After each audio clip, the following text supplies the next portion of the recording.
Look at the weather. It's beautiful here. Non-stop rain. Oh, man, it is a blazer out there. It's cold and it's shivery. It is cold. It's really coming down here. I really enjoy your weather reports. From the All Indiana Podcast Network, we're talking weather in a whole new way. From historical events to what's coming up, plus weather news, science, safety, fun facts, and more. I like where this is going. This is Weather Weekly. Weather Weekly with Wish TV Storm Track 8 meteorologist Marcus Bailey. Episode 103, Weather Weekly, another snow talk edition as we prepare for our upcoming winter system heading our way. And we do have some new updates. Today is Tuesday, December 20th. So we'll give you the latest projections on what we expect. We do have a few more details compared to what we had yesterday in the update. We're going to break all that down next in a special edition of Snow Talk here on Weather Weekly. Next. Audible's romance collection has something to satisfy every side of you. When it comes to what kind of romance you're into, you don't have to choose just one. Fancy a dalliance with a duke, or maybe a steamy billionaire. You could find a book boyfriend in the city and another one tearing it up on the hockey field. And if nothing on this earth satisfies, you can always find love in another realm. Discover modern rom-coms from authors like Lily Chu and Ali Hazelwood, the latest romantasy series from Sarah J. Maas and Rebecca Yarros, plus Regency favorites like Bridgerton and Outlander. And of course, all the really steamy stuff. Your first great love story is free when you sign up for a free 30-day trial at audible.com/Wondery. That's audible.com/Wondery. Snow Talk here on a Tuesday, December 20th, 2022. Good to be with you. It is episode 103 of Weather Weekly. I am meteorologist Marcus Bailey with Wish TV in Indianapolis, Indiana. Let's get it down to some of the new data that we have. If you were listening to yesterday's podcast, you're going to kind of know some of this stuff, but I will hit up on everything if this is your first listen here with this update. So we do have winter storm watches in effect. That basically includes areas along and north of I-70. That does include Marion County and the northern metro counties. Now, this won't go into effect until Thursday evening, and it lasts until Saturday morning. And again, this is just kind of I guess the best way for me to describe it, it's just an early warning, if you will, because it will change at some point, probably during the day on Wednesday. Time, is going to be kind of determined on how some of the models project and how the forecast is kind of panning out here. But it can go a number of different ways here. A lot of times it's either going to kind of sway to a winter storm warning or it's going to go to a winter weather advisory if it's going to be a little bit less impactful. I also think that a blizzard warning could be in play here. Now, let me explain the definition of a blizzard, because I think around here, when you throw out the B word, all right, everybody kind of goes back to 78. And while that was definitely a blizzard, no doubt about that, the definition of a blizzard is not an immense amount of snow. You're going to be buried and all that other stuff. Okay. So basically the general sense of a definition of a true blizzard is a heavy rate of snowfall falling, combined with 35 mile per hour wind gusts or higher and visibility at a quarter of a mile or less. And that is for a period of 3 hours or more. That's all three that you need. So you could literally achieve that with maybe 3 or 4 inches of snowfall accumulating. Okay. In many cases, because you're going to have heavy snow, it's going to be more, but those are the only three things that you need to classify it as a blizzard. So I don't want people to be shocked when if that may occur, because I certainly think somewhere in the Midwest that we're probably going to get some blizzard warnings issued. Now, is it going to be here in the state? I don't know.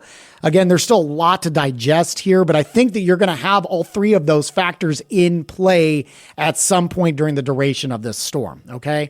I'm going to kind of walk you through the timeline, and the National Weather Service put a fantastic visual or a graphical timeline out, and I posted it both on my Facebook page and my Twitter feed if you want to check it out, but it's also on the National Weather Service Indianapolis office. I should specify that. Fantastic graphic. It's very clean and just distinctly shows, because we're going to get so many stages of different hazards here when those hazards are going to occur. Okay. And so it really it's a very clean breakdown. So I'm going to try to verbally describe that to you here. All right. So Thursday is when we're going to have the onset of this system. And I should preface all of this by saying none of this is set in stone. There are still some question marks on the exact track of this system. And so before I kind of get in too deep, let me get into what we feel very confident about and what we don't feel very confident about. We feel very confident that we are going to have some snow accumulation. We feel very confident that the winds are going to gust potentially as high as probably at least 40 miles per hour, maybe as high as 50 to 55 miles per hour at times with this storm complex. We are also very confident that we're going to have some dangerous cold coming in as early as Friday and then certainly into the holiday weekend. That's what we feel extremely confident about. What we don't feel as confident about is the timing of when we may see a changeover from rain to snow, which is going to happen Thursday. When that happens is going to play a vital role on the other factor that we don't feel as confident about, and that is snowfall accumulation. That is still very much track dependent, which we don't 100% know at this time. It has been kind of fluctuating. Earlier runs, and I mentioned this yesterday, have been kind of having a western projection, which means we get on the warmer sector for a little longer, which means more rain. But eventually we do flip the switch to snow, but it does limit the snowfall accumulation. There have been some trends that is shifting a little bit to the east. And so that will then trend things a little bit more cold, a little more snow. So we don't have that set in stone. I'd like to see a few more model runs. I think we're probably going to see now. We went ahead and kind of did an initial stab at it. And I said on air that it will likely change. But I think kind of just a good guesstimation of where we are heading. And I should also say before I get in deep that, while our selling point is always, and I think our grades, fair or not fair, is always on snow accumulation. I don't know if necessarily snow accumulation is going to be the only factor that's going to create massive issues with this system, and I'll explain why, okay? So here we go. Thursday. And right now, the way it stands, it looks like probably Thursday afternoon and Thursday evening. We begin as rain on Thursday, okay? As the cold front approaches, I think our highs are probably going to be in the low 40s on Thursday. At some point Thursday night, the cold front moves through and it is a sharp and fast drop in temperature, and you're going to have almost an instant changeover. From rain, I don't think you're even going to get much of mixing. It's going to go from rain to a very heavy snow Thursday night, okay? That heavy snow then is going to be around through much of the daytime hours on Friday. I also am worried about a flash freeze, how quickly we will turn cold Thursday night. And we're going to be picking up some rainfall. I don't think it's going to be immense amounts, but maybe 1/10 of an inch or so, maybe up to as high as 1/4 of an inch. And so whatever liquid you have that's melted or, has accumulated on some of the roads, we're going to turn cold fast. And so flash freezing will be likely. All right. So the heavy snow will continue for much of the day on Friday. That's where you're going to get the bulk of our snowfall accumulation. Add to that, probably during the morning hours, I think it's going to be breezy Thursday night, but the winds that we're concerned with will likely really start to pick up probably in the early to mid-morning hours on Friday. And when I say high winds, we're talking wind gusts possibly up to 50 to 55 miles per hour on the high end. All right. That's likely going to continue through Friday night and into Saturday, those winds. Now, the snow itself will start to kind of dwindle, lighten up. I think we'll still have some snow around Friday night into Saturday, but it's going to be lighter. So your accumulations won't be as significant. But you're still going to have the high winds. It's going to be blowing around any snow that has accumulated on the ground. It's going to make it really difficult to kind of get an accurate measurement, to be honest with you. And then the other, so I mentioned 2 of the 3 hazards, right? Light wind or high winds rather, and heavy snow. And kind of coming in phases, but they do overlap a little bit. The third hazard is going to be the extreme wind chills. I think Friday, you're probably looking at wind chills at 15 to 20 below for much of the day. I think Friday night into Saturday morning, you're probably looking at 20 to 30 below zero with the wind chills. And that may hang around for much of your Saturday as well. So again, 3 separate hazards. So what are my concerns here? First and foremost, because it is the Friday leading up to the Christmas weekend, there's going to be a boatload of people out on the road or attempting to get on the road. I think Friday, and I can't stress this enough right now, regardless of how much snow we see, I think Friday is going to be extremely difficult for travel. Extremely difficult for travel. So if there is a way that you can change your plans a little bit, maybe leave a little bit earlier Thursday, potentially, especially Thursday morning, or if you can hold it off until Saturday, which Saturday I don't know if it'll be ideal, but it will be better than Friday as it appears right now. It's going to be slick, but you're not going to have the falling heavy snow. That might be kind of your better options. By the way, if you're going to be doing some traveling actually on Christmas Day, I think Christmas Day it's going to be real cold, and you're going to have some slick roads, because of the snow and the ice, but you're not going to have any new additional falling precipitation. The winds, it'll probably be a little breezy, but nothing like what we expect on Friday heading into Saturday. So Christmas Day in itself should be a little bit better. All right. So, Friday is Thursday, late night, overnight, and then all day Friday, daytime hours Friday. That's where my concern is drawn to in terms of traveling, especially because we're going into a holiday weekend. So please just be aware of that. Keep that in mind. I'm not telling anybody to do, anything in terms of canceling or anything like that, but I'm just kind of giving you the information that as I see it as a meteorologist, that you can plan accordingly, for that. Okay. I would also prepare, in the event of power outages, because I do think that is a possibility. Do I think it's going to be widespread? No. But I do think there will be power outages because of the winds. It's common knowledge, right? I mean, whenever we see winds that high, any time of year, there are going to be some areas that are without power. I'm extremely concerned about how cold it's going to get and people without power. I think that's going to create some big time issues. Okay. And the fact that people may not be able to get anywhere to find a warm spot. That concerns me, on Friday. All right. So kind of have some ways to, again, change your plans and, stay warm.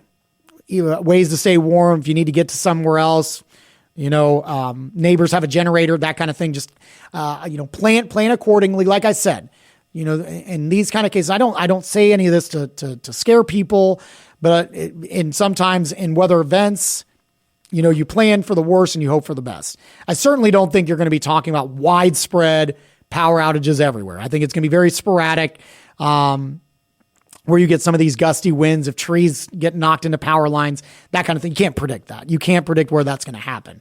But I do think that that's very much in play. So it is worth mentioning, and it is a concern. All right. So those are the main factors that I'm concerned with. And then, of course, I'll hit up on the forecast, what we have. I initially, again, just a very early stab at the forecast accumulation wise, absolutely not set in stone. I went 3 to 6 inches around the metro area. I think higher amounts the farther north you go, from a Lafayette to Kokomo to Fort Wayne line and northwest. I went as high as 6 to 8 or 9 inches of snow. And then right along the lake, closer to say South Bend and up along the Michigan state line, I went 9 to 12 plus. Okay. I do think your numbers are progressively going to get higher the farther north you go as it stands now. Again, very much subject to change, and that number could go down. It could go up. I would even say if it goes down, my wording and the way that I'm describing Friday does not change. I was explaining to a colleague of mine here earlier that, I've lived in central Indiana long enough that I've been through an 8-inch snow that happened at 2 a.m. and the commute was fine that next morning because the roads were clear. I've lived through a 1 to 2 inch snowfall that happened at 5 p.m. on a Friday evening during rush hour, and it was absolute chaos. And so my point is, it doesn't take much to create big time issues. And with this happening during the daytime hours on Friday, both the heavy rates of snow and the high winds and the brutally cold temperatures, I just think it's a recipe that there could be some big time issues. Okay. So those are all the factors that we have right now. Again, this forecast is going to change quite a bit. But we do feel very confident that there's still going to be a high impact storm, whether the timing changes a little bit, whether the snow accumulation changes or the timing of when we flip the switch to snow changes a little bit.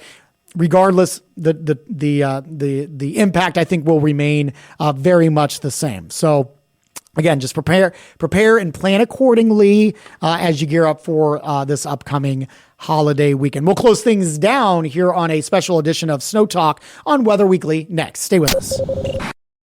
Thanks for tuning in to this special edition of Weather Weekly Snow Talk for Tuesday, December 20th. Make sure you're staying up to date on the forecast. We are all over the place. Myself and the entire Wish TV Storm Track 8 weather team, Ashley, Ryan, Tara, Stephanie, Randy, and myself will be tracking this system. You can follow all of us on social media, Facebook and Twitter both. You can also get our forecast on air at Wish TV, online at wishtv.com, and of course for free with our Storm Track 8 weather app as well. You shoot us some questions. We'd be happy to answer those for you. You can email me anytime, marcus.bailey@wishtv.com. And again, you can hit me up on social media, Marcus Bailey Weather at Facebook. And on Twitter, it's at Marcus Bailey. We'll talk to you again tomorrow for another special edition of Snow Talk here on Weather Weekly. And while you're here, check out all the other great podcasts, all part of the All Indiana Podcast Network. Have a great day. We'll talk to you soon. God bless. Discover more from Storm Track 8 Weather and Wish TV. Online at wishtv.com and when you follow Wish TV on Facebook. Plus, be sure to check out more great podcasts from the All Indiana Podcast Network now at allindianapodcastnetwork.com.